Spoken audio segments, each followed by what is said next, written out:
আল্লাহ সুবহানাহু ওয়া তাআলা ইরশাদ করেছেন, রুবামা ইয়াওয়াদ্দুল্লাযীনা কাফারু লাউ কানু মুসলিমিন। অর্থাৎ কাফেররা একটা সময় খুব আকাঙ্ক্ষা প্রকাশ করবে, আক্ষেপ করবে, হায় যদি তারা মুসলিম হতো। কখন এই আক্ষেপটা করবে কাফেররা? দুনিয়াতে তো আক্ষেপ করলে তো মুসলমানই হয়ে যেত, তাহলে এই আক্ষেপটা কখন করবে? রাইসুল মুফাসসিরিন আব্দুল্লাহ ইবনে আব্বাস রাদিয়াল্লাহু তাআলা আনহু তিনি সহ আরো বেশ অনেক মুফাসসিরদের মতে এখানে উদ্দেশ্য হলো জাহান্নামে নিক্ষেপ করার পর আক্ষেপ করে জাহান্নামীরা এই কথা বলবেন।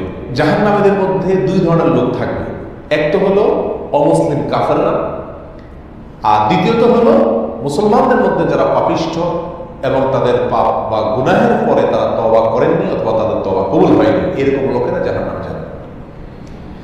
তাহলে এই দুই শ্রেণীর লোকেরা যখন জাহান্নামে থাকবে, তখন এই উভয় শ্রেণীর জাহান্নামীদের মধ্যে কনভারসেশন হবে, কথোপকথন হবে।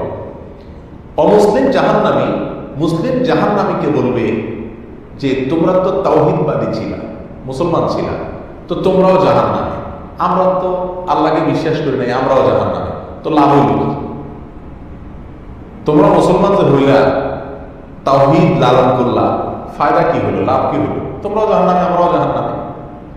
তখন কাফেররা এই কথা বলার পরে আল্লাহ সুবহানাহু ওয়া তাআলা রহমত এবং দয়া উদ্রেক হবে মুসলমানদের প্রতি, আর কাফেরের উক্তির কারণে আল্লাহ সুবহানাহু ওয়া তাআলা রাগান্বিত হবেন যে আমার তাওহীদবাদী বান্দা তাওহীদে বিশ্বাস করত কিন্তু তার ভুলের কারণে সে জাহান্নামে আসছে, এই জন্য তাকে আর ছোট করছে কাফির।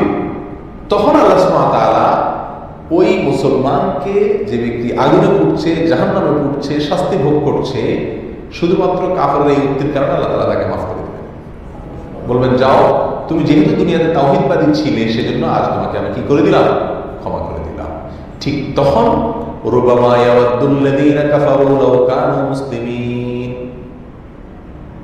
কাফেররা সেদিন আক্ষেপ করে বলবে, হায় যদি তারা মুসলমান হতো, তাহলে তারা এখন সাধারণ ক্ষমার আওতায় পড়ে বের হয়ে যেতে পারত। তো এই আয়াত আমাদেরকে কি বোঝাচ্ছে?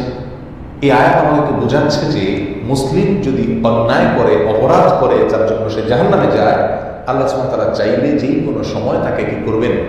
ক্ষমা করে জান্নাতে প্রবেশ করাবেন।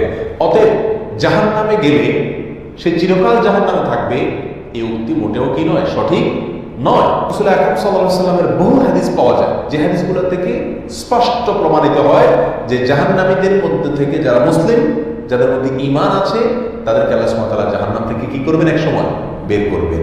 এবং এই বিষয়ে হাদিস ভুরি ভুরি, যে হাদিসকে স্বীকার করে সে কোনোদিন এই আকীদাকে অস্বীকার করতে পারে না যে মুসলমান মুমিন ব্যক্তি জাহান্নামে তার অপরাধের কারণে গেলেও একসময় সে জান্নাতে ঠিকই কি করবে? প্রবেশ করবে। অতএব যে জাহান্নামে যাবে সে চিরকাল জাহান্নামে থাকবে, এটা আহলুস সুন্নাত ওয়াল জামাতের আকীদা নয়, এটা মুতাজিলাদের আকীদা।